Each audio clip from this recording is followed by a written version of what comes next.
It is not replaced in the box, यहाँ तक कि आपको स्टेटमेंट समझ में आनी चाहिए। And it's not replaced in the box, it means box में कितने रह गए पेन्स बाकी? Yes, 6 pens. तो हमारी सैंपल स्पेस कितना हो गया? 6। अब हमारे पास 7 सैंपल स्पेस नहीं है, बिकॉज उन्होंने एक सही पेन बाहर निकाल दिया और उसको बॉक्स के अंदर वापस नहीं डाला। ठीक, अब हमारे सैंपल स्पेस रह गए 6, जिसमें से हमारा एक नॉट फॉल्टी जो था वो खत्म हो गया। सो हमारे पास रह गए 3 फॉल्टी और 3 not faulty. A second pen is drawn, उसके बाद उन्होंने एक और पेन को ड्रॉ किया। From the box find the probability that second pen is faulty. So it's very easy. हमारे सैंपल स्पेस हमने दोबारा से जनरेट करके आपने लिखने हैं। मैंने तो यहाँ पे इरेज करके कर दिया ना, आपने उसको लिखना है कि हमारे अब जो न्यू सैंपल स्पेस है, यहाँ पे आप लिख सकते हैं न्यू सैंपल स्पेस जो है, after this supposition it will be 3 faulties and 3 not faulties. उसके बाद टोटल सैंपल स्पेस हो गया हमारे पास 6। अब हम आ जाते हैं प्रोबेबिलिटी हमने किसकी फाइंड आउट करनी है कि this is faulty, so probability of F. अब नंबर ऑफ फॉल्टी पेन्स की हमारे पास आ गई सैंपल्स आउटकम्स और नंबर ऑफ सैंपल स्पेस आ गए इस तरीके से। अब हम कितनी दफ़ा बॉक्स में हाथ डालेंगे तो हमारे पास फॉल्टी पेन आएगा, उसकी हमारे पास पॉसिबिलिटीज कितनी है? 3। सो यहाँ पर हमने लिख दिया 3 और नंबर ऑफ सैंपल स्पेस हमारे कितने रह गए? 6। क्यों रह गए 6? क्योंकि उन्होंने जो पेन यहाँ से निकाला है, the pen is drawn and it's not replaced in the box, उन्होंने बॉक्स में वापस नहीं डाला। तो पहले हमारे पास 7 पेन थे, ठीक, तो फिर कितने रह गए? 6। अब वो 6 में से वो फॉल्टी है कि वो नॉट फॉल्टी है, वो उन्होंने बता दिया the pen is drawn not faulty, जो उन्होंने पेन लिया है वो नॉट फॉल्टी है। तो हमने यहाँ से एक रिप्लेस कर खत्म कर दिया, तो हमारे न्यू सैंपल स्पेसेस आ गए 6। प्रोबेबिलिटी फाइंड आउट कर रहे हैं कि अगर हम दोबारा से हाथ उसमें बॉक्स में हाथ डालते हैं और निकलता है फॉल्टी पेन, तो उसकी पॉसिबिलिटीज हमारे पास कितनी है? 1 2 3। सो 3/6 आपके पास क्या बन गया? 1/2। So probability of faulty pens आपके पास आ गई 1/2। Very interesting question, question number 3 from the exercise 3A probability. Probability में उन्होंने एक वर्ड दिया हमें पॉसिबिलिटी। पॉसिबिलिटी में वो कह रहे हैं कि this is written on the cards, मैंने फुल स्टेटमेंट नहीं यहाँ लिखी। 1 card is chosen at random. At random means आपने डाला, मिक्सअप किए, जैसे वो बैलेटिंग कर रहे होते, सो उसमें से कोई एक कार्ड आपने निकाल लिया। सो टोटल कितने कार्ड्स हैं ये? 1 2 3 4 5 6 7 8 9 10 11। सो 11 कार्ड्स है ये। इसमें जो वर्ड रिपीट हो रहा है उसके भी उन्होंने लाइक एस रिपीट हो रहा है, लेकिन वो सिंगल कार्ड नहीं है, उसके 2 कार्ड्स ही उन्होंने बॉक्स में रखे हुए। अ card is chosen at random using A set notation. हमने पहले बनाने हैं, अच्छा मैंने यहाँ पे लिखा है नहीं, सैंपल स्पेस हमने बनाने हैं। सो सैंपल स्पेस सबसे पहले बना लेते हैं, फिर हम चलते हैं अपने पार्ट्स की तरफ कि उन्होंने हमसे क्या क्वेश्चन किया हुआ है। अब अगेन बात वही आ गई कि हमारे पास ये एक ही चीज़ है, एक ही टाइप के कार्ड है, तो हम इसको दूसरे किसी बॉक्स के साथ जबल्ड अप नहीं कर सकते, हम ऑर्डर्ड पेयर्स नहीं बना सकते। हमने सिर्फ सेट की फॉर्म में लिखना है POSSIBILITY।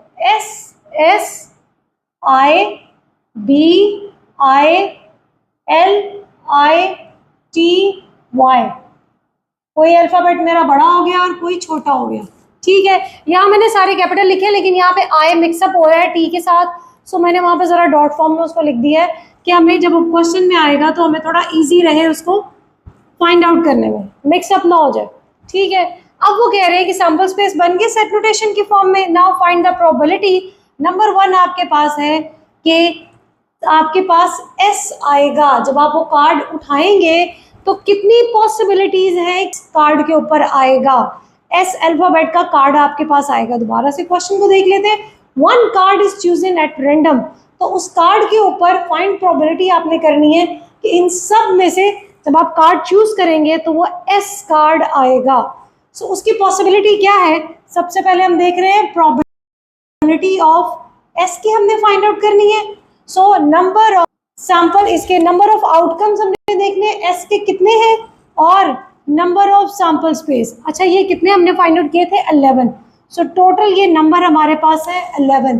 एस आने की पॉसिबिलिटी कितनी है? एस हमारा 2 टाइम्स आ सकता है। सो हमने यहाँ पर लिख दिया 2. सो probability of coming S on the card, it's 2/11. 2 बार ऐसा होगा कि आप जब बॉक्स के अंदर हाथ डाल के उसको निकालेंगे तो 2 बार ऐसा होगा कि आपके पास एस अल्फाबेट आएगा. सो इसमें हमारे पास आंसर आ गया 2/11. नेक्स्ट पार्ट है आपके पास, या तो P आ सकता है और I भी आ सकता है. आपके पास प्रोबेबिलिटी में और का वर्ड आता है पॉजिटिव साइन के लिए. जब भी और का वर्ड आएगा किसी दो चीज़ों के बीच में तो आप उसकी प्रोबेबिलिटी फाइंड आउट करते हुए इसकी प्रोबेबिलिटी और इसकी प्रोबेबिलिटी को ऐड करेंगे. Probability means a possibility. So हम पहले फाइंड आउट करते हैं प्रोबेबिलिटी ऑफ P. क्या होगा? नंबर ऑफ आउटकम्स हमने देखने हैं, P कितनी दफ़ा आ सकता है and total sample space. P कितनी दफ़ा आ सकता है? सिर्फ एक दफ़ा. सो this is 1/11 because total sample space हमारे पास कितने हैं? 11. और प्रोबेबिलिटी ऑफ I क्या होगी कि I कितनी दफ़ा आ सकता है? सो I आ सकता है 1, 2, 3 टाइम्स. So it's 3/11. सो हम कर रहे हैं 1/11 प्लस 3/11 इज इक्वल टू 4/11. सो इसकी प्रोबेबिलिटी हमारे पास आएगी 4/11. I think it's very clear कि हम यहाँ पर क्या चीज़ फाइंड आउट कर रहे हैं. उन्होंने एक कार्ड ले लिया, अब वो कह रहे हैं कि उस कार्ड पे P भी आ सकता है और I भी आ सकता है. इसकी पॉसिबिलिटी क्या है हमारे पास? तो हमारे पास P जो था वो 1 टाइम है, तो हमने यहाँ 1 लिख दिया कि P आने की पॉसिबिलिटी हमारे पास सिर्फ एक दफ़ा है. और I आने की पॉसिबिलिटी हमारे पास 3 बार है कि हम 3 बार कार्ड पिक करेंगे. तो हमारे पास exercise 3A probability question number 1 आपके पास है. A fair coin and a fair 6 face dice tossed and rolled. Coin को करेंगे टॉस्ड. एक कॉइन है हमारे पास और एक ही डाइस है हमारे पास. सो अगर हम कॉइन की बात करते हैं सो कॉइन में क्या आ सकता है? हेड या टेल. और अगर हम डाइस की बात करते हैं तो हमारे पास क्या आ सकता है? 1, 2, 3, 4, 5 एंड 6. सो पॉसिबिलिटीज कितनी है? इसकी 6 एंड इसकी 2. सो आपके पास यहाँ पर 2 आउटकम्स हैं और यहाँ पर 6 पॉसिबिलिटीज हैं. 6 को 2 से मल्टीप्लाई करेंगे तो हमारे पास आ गया 12. इस 2 और इस 6 को हमने मल्टीप्लाई किया तो हमारे पास आ गया 12. इसका मतलब है एक कॉइन और एक डाइस को रोल करेंगे तो हमारे पास 12 सैंपल स्पेसेस बनेंगे. क्वेश्चन क्या है? List sample spaces of the experiment. So this is experiment. हम कॉइन और डाइस को रोल करेंगे तो हमारे पास क्या सैंपल स्पेसेस आएंगे? सो it's very easy. Sample spaces कैसे बनेंगे? सैंपल स्पेस के लिए हमारे पास ये है नंबर ऑफ सैंपल स्पेस. इसको हम रिप्रेजेंट करते हैं कर्ली ब्रैकेट्स के साथ. ऑब्वियसली रियल लाइफ एग्जांपल्स तो हैं. आप एक कॉइन भी ले सकते हैं और डाइस भी लेके उसको रोल कर सकते हैं, बट बहुत दफ़ा ऐसा होगा कि आपके पास सेम नंबर्स वापस आएंगे. सो हम यहाँ पर एक एक बार इसको नंबर्स को लिखेंगे. सो अब किस तरीके से करना है? पहले आपने हेड्स को इन सब के साथ लिखना है. टोटल हमारे पास 12 सैंपल स्पेसेस बनेंगे. हेड्स को लेंगे ऑर्डर्ड फॉर्म में. हेड आ गया 1 के साथ, कॉमा अगेन डिफ्रेंशिएट करेंगे एक ऑर्डर्ड पेयर को दूसरे ऑर्डर्ड पेयर से. हेड आ गया 2 के साथ, कॉमा हेड आ गया 3 के साथ. आफ्टर दैट हेड आ गया 4 के साथ एंड हेड 5 के साथ एंड हेड 6 के साथ. ठीक, हम यहाँ पे कर्ली ब्रैकेट को क्लोज नहीं कर रहे बिकॉज हमारे सैंपल स्पेस अभी सिर्फ हेड्स के साथ बने हैं इन 1, 2, 3, 4, 5, 6 के साथ. अभी हमारी टेल बाकी है. सो हम क्या करेंगे? T आ गया 1 के साथ, देन T 2 के साथ ऑर्डर्ड पेयर की फॉर्म में लिखेंगे, कॉमा से उनको डिफ्रेंशिएट करेंगे ताकि हमें पता चले कि हमारा नेक्स्ट पेयर कहाँ से स्टार्ट हो रहा है. And this is the end. यहाँ से हम इसको कर देंगे क्लोज. Now count 1, 2, 3. वैसे 6 तक जा रहे हैं तो 6 and 6 12. सो हमारे पास कितने आ गए ऑर्डर पेयर्स? 12. और सैम्पल स्पेसेस कितने बन गए इसके अंदर? वो भी हमारे पास कितने बन गए? 12. So it's very easy to create a sample spaces. अच्छा, ये तो बहुत इजी है जब आप एक कॉइन और एक डाइस की बात करेंगे. अच्छा, आपकी बुक में कहीं पे डाइस वर्ड भी है, कहीं पे डाई वर्ड भी है. So both can use. ठीक, अब आगे जाकर अगर लेट्स सपोज हमें 2 डाइसेस की बात की जाए कि 2 डाइसेस को उन्होंने रोल किया है तो फिर हमारी डायग्राम जो है वो बहुत बड़ी हो जाएगी. 6 नंबर्स यहाँ पर होंगे, 6 नंबर्स यहाँ पर होंगे, तो 6 6 द 36 पेयर्स हम किस तरीके से ऑर्डर्ड पेयर्स बनाएंगे। सो ये बहुत ही लॉन्ग हमारे पास काम हो जाएगा। तो उसके लिए मैथमेटिशियंस ने आपके पास बनाई है द पॉसिबिलिटी डायग्राम। आगे जाके हम उसको क्वेश्चन में यूज़ करेंगे, पॉसिबिलिटी डायग्राम, और देन आपके पास है आगे ट्री डायग्राम। इन दोनों को हम आगे यूज़ करेंगे तो बहुत ईजी हो जाएगा। अगर अभी से आप समझें कि ये तो भाई बहुत छोटा सा क्वेश्चन था, ऑब्वियसली प्रोबेबिलिटी का स्टार्ट है तो बहुत ईजी स्टार्ट उन्होंने लिए, लेकिन आगे जाके अगर चीज़ें मुश्किल होंगी तो उसके लिए उन्होंने नई चीज़ें भी आपको सिखानी है, और नई चीज़ें सीखते जाएंगे तो हम जीनियस बनते जाएंगे। Question number 2, exercise 3A, probability a box contains 7 pens. अच्छा, मैंने ना पॉइंट्स की फॉर्म में इसको लिखा है, and this is not a complete question, इसका भी एक पार्ट बाकी है। So this is the half of the question. 7 pens है हमारे पास। अब उसमें से वो कह रहे हैं 3 pens are faulty, a pen is drawn random. यहाँ पर हमारी एक बात खत्म होगी कि एक पेन उन्होंने ड्रॉ किया है यूजिंग द सेट नोटेशन। पहले तो बनाने हमने सैम्पल स्पेसेस, ठीक है। अब सैम्पल स्पेसेस हमने किस तरीके से बनाने, सेट नोटेशन में। जैसे हमने पहले बताए हैं ऑर्डर पेयर की फॉर्म में वो तब बनते हैं जब दो चीज़ें टॉस हो रही हो या रोल हो रहा हो, या तो कॉइन 2 हो, या हमारे पास यहाँ पर 2 बॉक्सेस होते, 2 सेट्स ऑफ पेन्स होते, तो हम ऑर्डर्ड फॉर्म की इस तरीके से लिखते। जैसे हमने एक सेट बनाया, उसमें हमने इस तरीके से पेयर किया, तो ये फर्स्ट हमारा जो भी डाइस था या जो भी बॉक्स है उसका होगा, और ये सेकंड का होगा। बट अभी वो सिचुएशन नहीं है, अभी हमारे पास एक बॉक्स है और उसमें 7 पेन्स हैं। सो सेट नोटेशन की फॉर्म जो हमारे पास यहाँ पर उन्होंने हमें बोली है, दिस इज वेरी इजी। हमने क्या करने हैं, this is a sample space, set notation की फॉर्म में हमारे पास उन्होंने कहा टोटल 7 पेन्स है जिसमें से 3 आर फॉल्टी। लेट्स सपोज हम इस फॉल्टी वर्ड को F से रिप्रेजेंट करते हैं, और जो हमारे पेन्स जो हैं वो ठीक है, हम उसको P से ही रिप्रेजेंट कर देते हैं, या नॉट फॉल्टी कर दें तो हम उसको N से कर सकते हैं। तो हम यहाँ लिख देते हैं कि हमारे पास जो फॉल्टी पेन है उनको हमने F से लिखा है रिप्रेजेंट। अपनी बात को अपने सॉल्यूशन में आपने एक एक चीज़ को आपने लिखना है, प्रॉपर्ली कन्वे करना है कि हम सेट नोटेशन जो सैम्पल स्पेसेस बना रहे हैं उसमें जो हम वर्ड्स लिख रहे हैं उन वर्ड्स का मीनिंग क्या है। सो जो हमारे पास नॉट फॉल्टी है, तो हमारे पास 2 बार F नहीं हम लिख सकते कि मैं इसको N और F लिख दूं, तो मैं सिर्फ इसको नॉट फॉल्टी को N ही लिख रही हूँ। अदरवाइज इसके साथ 2 वर्ड्स हो जाएंगे ना, तो वो F और F आपस में क्लैश कर जाएंगे, हमें समझने में मुश्किल हो जाएगा। तो ये हमने लिख दिया, जो फॉल्टी है वो N है, जो नॉट फॉल्टी है हम उसको N से रिप्रेजेंट कर दिया। ये कोई लाजमी नहीं है, आप यहाँ पे फॉल्टी को A से भी रिप्रेजेंट कर सकते हैं, नॉट फॉल्टी को B से भी रिप्रेजेंट कर सकते हैं, कोई इशू नहीं है। जब आपकी रिप्रेजेंटेशन और कोई भी खुद से जनरेट करने की बात आती है ना वर्ड्स, वो आपकी अपनी मर्जी है कि आप क्या उसको जनरेट करते हैं, लेकिन जो भी आप लिख करेंगे उसको आपने अपने एग्जामिनर को बताना है कि हमने क्या चीज़ क्या रिप्रेजेंट करने के लिए यूज़ की है। सो सैम्पल स्पेसेस अब उन्होंने कहा है 3 are faulty, so 1F 2F 3F और बाकी 4 आपके पास N हो जाएंगे, और ये बन गए हमारे सारे सैम्पल स्पेसेस। एक बॉक्स था, एक चीज़ थी, इसलिए ऑर्डर्ड पेयर की फॉर्म में हमने नहीं लिखा। ऑर्डर्ड पेयर तब आएगा जब एक उसमें कॉमा आता है, एक पहली बात हो रही होगी, दूसरी बात हो रही होगी। यहाँ पर सिर्फ एक ही चीज़ हमारे पास चल रही है। ओके, जब आप और क्वेश्चंस करते जाएंगे ना, आपको ये क्वेश्चन बहुत ही बेसिक लेवल का लगना शुरू हो जाएगा, and this is a basic one जो आपके माइंड में इन आइडियाज़ को बना रहे हैं। ओके, सेकेंड वो कह रहे हैं कि जो पेन हमने ड्रॉ किया था एट रैंडम, वो pen drawn is not faulty की आपने प्रोबेबिलिटी फाइंड आउट करनी है। ये कितने हैं, 1 2 3 4 5, ओह 7 पेन्स थे तो 7 ही होंगे ना। तो हमारे पास टोटल जो है सैम्पल स्पेसेस कितने हैं, 7। अब हमारे पास क्या आ रहा है, the pen drawn is not faulty. Not faulty pen कितने हैं, 1 2 3 4। सो हमारा फॉर्मूला जो हमने बनाया था, the probability of not faulty number of outcomes of not faulty.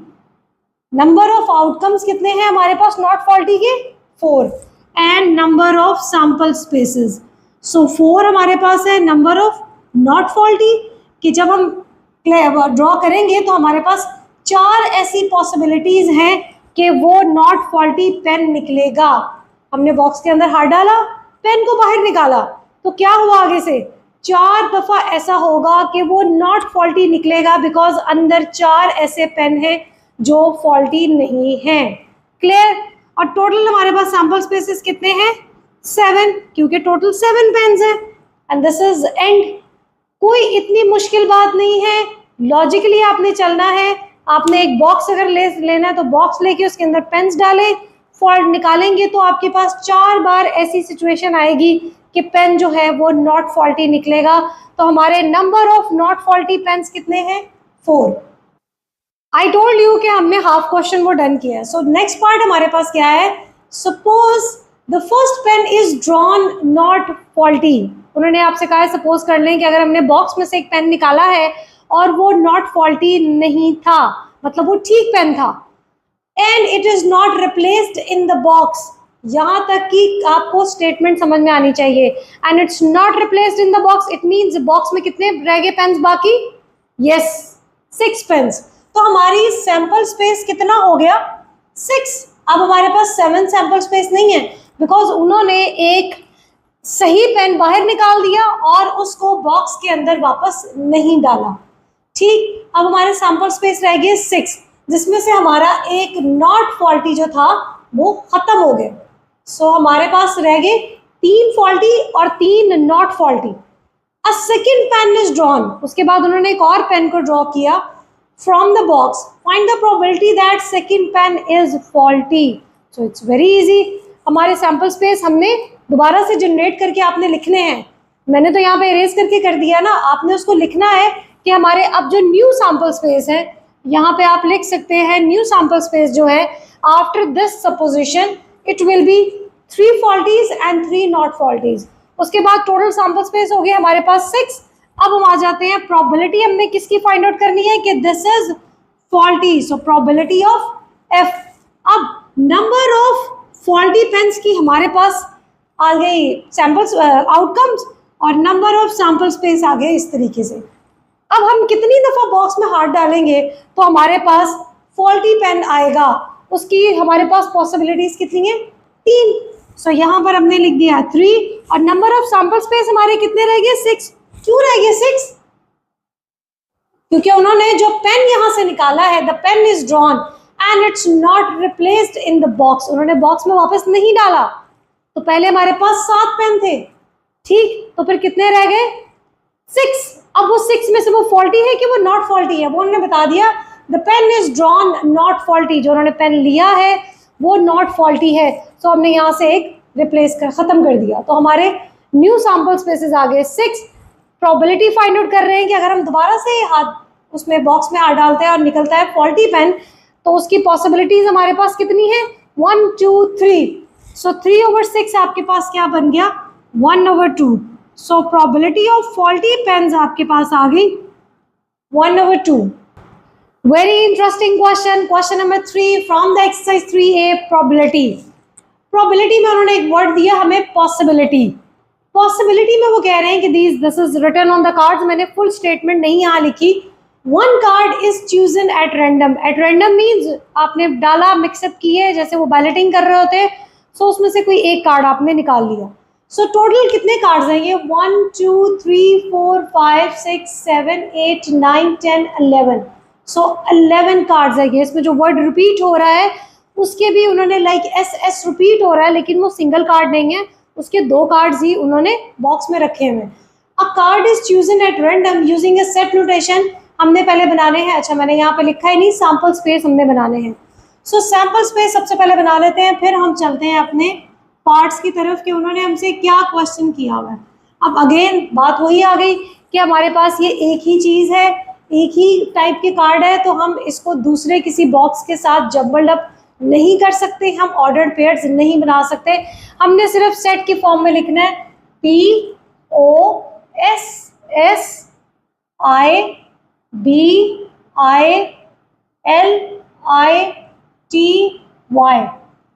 कोई अल्फाबेट मेरा बड़ा हो गया और कोई छोटा हो गया, ठीक है। यहाँ मैंने सारे कैपिटल लिखे, लेकिन यहाँ पे आई मिक्सअप हो रहा है टी के साथ, सो मैंने वहाँ पे ज़रा डॉट फॉर्म में उसको लिख दिया है कि हमें जब क्वेश्चन में आएगा तो हमें थोड़ा इजी रहे उसको फाइंड आउट करने में, मिक्सअप ना हो जाए, ठीक है।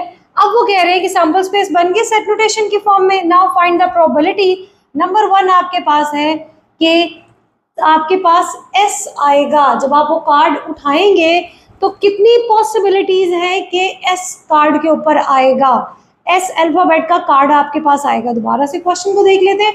One card is chosen at random, तो उस कार्ड के ऊपर फाइंड प्रोबेबिलिटी आपने करनी है कि इन सब में से जब आप कार्ड चूज करेंगे तो वो एस कार्ड आएगा। सो उसकी पॉसिबिलिटी क्या है, सबसे पहले हम देख रहे हैं प्रोबेबिलिटी ऑफ एस की हमने फाइंड आउट करनी है।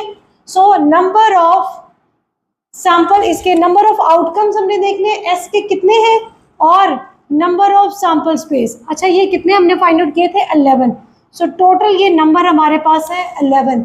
एस आने की पॉसिबिलिटी कितनी है, एस हमारा 2 टाइम्स आ सकता है। सो हमने यहाँ पर लिख दिया 2। सो probability of coming S on the card it's 2/11। 2 बार ऐसा होगा कि आप जब बॉक्स के अंदर हाथ डाल के उसको निकालेंगे तो 2 बार ऐसा होगा कि आपके पास एस अल्फाबेट आएगा। सो इसमें हमारे पास आंसर आ गया 2/11। नेक्स्ट पार्ट है आपके पास, या तो पी आ सकता है और आई भी आ सकता है। आपके पास प्रोबेबिलिटी में और का वर्ड आता है पॉजिटिव साइन के लिए। जब भी और का वर्ड आएगा किसी दो चीज़ों के बीच में तो आप उसकी प्रोबेबिलिटी फाइंड आउट करते हुए इसकी प्रोबेबिलिटी और इसकी प्रोबेबिलिटी को ऐड करेंगे। Probability means possibility. सो हम पहले फाइंड आउट करते हैं प्रोबेबिलिटी ऑफ पी। क्या होगा, नंबर ऑफ आउटकम्स हमने देखने हैं, पी कितनी दफ़ा आ सकता है and total sample space. P कितनी दफ़ा आ सकता है, सिर्फ एक दफ़ा। सो this is 1/11 because total sample space हमारे पास कितने हैं, 11। और प्रोबेबिलिटी ऑफ आई क्या होगी कि आई कितनी दफ़ा आ सकता है। सो आई आ सकता है 1, 2, 3 टाइम्स। So it's 3/11। सो हम कर रहे हैं 1/11 प्लस 3/11 इज इक्वल टू 4/11। सो इसकी प्रोबेबिलिटी हमारे पास आएगी 4/11। I think it's very clear कि हम यहाँ पर क्या चीज़ फाइंड आउट कर रहे हैं। उन्होंने एक कार्ड ले लिया, अब वो कह रहे हैं कि उस कार्ड पे पी भी आ सकता है और आई भी आ सकता है। इसकी पॉसिबिलिटी क्या है हमारे पास, तो हमारे पास पी जो था वो 1 टाइम है तो हमने यहाँ 1 लिख दिया कि पी आने की पॉसिबिलिटी हमारे पास सिर्फ एक दफ़ा है। और आई आने की पॉसिबिलिटी हमारे पास 3 बार है कि हम 3 बार कार्ड पिक करेंगे तो हमारे पास पी आई आएगा। उन दोनों को हमने ऐड कर दिया बिकॉज इन दोनों के बीच में और का वर्ड यूज़ किया जा रहा है। नाउ दे आर सेइंग कि अगर आप लेट्स सपोज कार्ड पिक करते हैं और कार्ड पिक करके क्या आ सकता है, वो कह रहे हैं अगर एक वोवल आ जाए तो प्रोबेबिलिटी क्या होगी। सो probability of vowel find out करनी है हमने। सो सबसे पहले हम लिखेंगे कि हमारे पास नंबर ऑफ आउटकम्स कितने हैं कि जिसमें वोवल आ सकता है and number of total sample space, वो तो हमारे क्लियर है कि वो 11 है, ठीक है। तो नंबर ऑफ वोवल, वोवल कौन से हैं, कौन कौन से होते हैं, हाँ याद करें, बताएं वोवल कौन कौन से हैं। मेरा नहीं ख्याल आपको रिकॉल करने की जरूरत है, सबको याद है। हमारे पास वोवल है ए, ई, आई, ओ एंड यू। तो ये 5 अल्फाबेट्स है। देखिए अब इसमें हमारे पास क्या है, O, I, S, S, L, T, Y, इसमें से कोई भी नहीं आ सकता। तो कितने बन गए ये, 1, 2, 3, 4 टाइम्स ऐसा होगा कि हम कार्ड पिक करेंगे तो हमारे पास एक वोवल आएगा। सो प्रोबेबिलिटी ऑफ वोवल की हमारे पास क्या आ गई, 4/11। So same like P and I. Number of consonant, जो वोवल नहीं है वो कॉन्सोनेंट है, तो कितने हैं consonant, 1, 2, 3, 4, 5, 6 and 7। So probability find out कर रहे हैं कॉन्सोनेंट की। सो कितनी हमारे पास आउटकम्स हैं एंड टोटल सैंपल स्पेस हमने फाइंड आउट किया। दिस इज 7 ऐसे नंबर्स हैं जो कि कॉन्सोनेंट है। तो 7 टाइम ऐसा होगा कि आप कार्ड पिक करेंगे तो वो वोवल नहीं होगा। Question number 4 probability exercise 3A हम कर रहे हैं। क्वेश्चन आपके पास है, एक बॉक्स है, बॉक्स नंबर A, उसमें 3 कार्ड्स हैं हमारे पास, 1, 2 एंड 3, ठीक है। दूसरा बॉक्स है उसमें हमारे पास कार्ड है 2, 3, 4 एंड 5। नंबर सेम आ रहे हैं 2, 3, 2, 3, बट दो डिफरेंट बॉक्सेस हैं, डिफरेंट पैक्स ऑफ कार्ड्स हैं। एक पैक राइट पे, एक लेफ्ट पे है, और एक जो हमारे पास पैक है उसमें 3 कार्ड्स दिए, उसमें 4 कार्ड्स दिए हैं।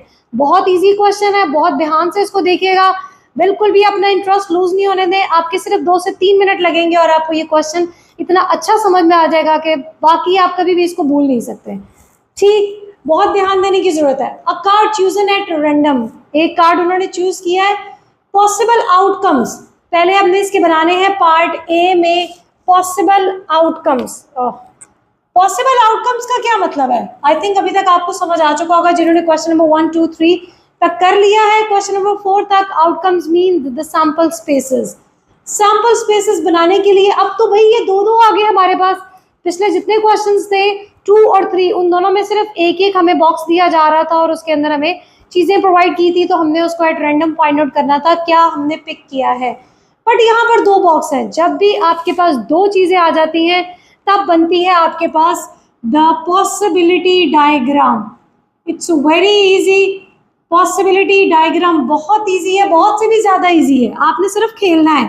आपने जिस तरीके से हम टेबल्स को याद करते हुए खेलते हैं ना, इसी तरह आपने यहाँ पर भी खेलना है। तो किस तरीके से है कि एक box, let's suppose this is box A, हम यहाँ पर ले रहे हैं और बॉक्स बी हम यहाँ ले रहे हैं। आपकी मर्जी है, आप बॉक्स ए ऊपर ले लें, बॉक्स बी नीचे ले लें, कोई इसमें नहीं। ये एक्स एक्सिस और वाई एक्सिस नहीं है कि एक डिपेंडेंट है और एक इंडिपेंडेंट है। ये दोनों इंडिपेंडेंट है, कोई किसी पर डिपेंड नहीं कर रहा। 1, 2, 3 और दूसरे के नंबर क्या है 2, 3, 4 एंड 5। पॉसिबिलिटी डायग्राम को बनाने से पहले हम ये फाइंड आउट कर लें हमारे पास इसके अंदर कितने पेयर्स बनेंगे। अब हमने ऑर्डर्ड पेयर्स बनाने हैं और वो कितने बनेंगे। ये हमारे पास है 4 कार्ड्स और ये हमारे पास है 3 कार्ड्स। इन दोनों को मल्टीप्लाई किया तो हमारे पास क्या आ गया 12। इसका मतलब हमने 12 ऑर्डर्ड पेयर्स बनाने हैं सैंपल स्पेसेस में। तो आगे जितने भी पार्ट्स हम करेंगे उसमें हमें क्लियरली पता चल गया कि सैंपल स्पेसेस कितने हैं 12। अब यहां से इसको मिलाएंगे तो आपके पास ऑर्डर पेयर क्या बनेगा, सैंपल स्पेस लिखें तो पहला ऑर्डर पेयर बनता है 1 and 2। इसको इसके साथ लिखेंगे तो हमारे पास आ रहा है 1 and 3। इसको इसके साथ लिखेंगे तो हमारे पास आ रहा है 1 and 4। इसको इसके साथ लिखेंगे तो क्या आ जाएगा 1 and 5। ये 1 इन सब के साथ लिखा गया। नेक्स्ट हमारे पास अब आती है इसकी बारी। इसको हमने फर्स्ट नंबर के साथ लिखा तो आया 2 and 2। 2 को फिर हमने इसके साथ लिखा तो हमारा नेक्स्ट ऑर्डर पेयर आ गया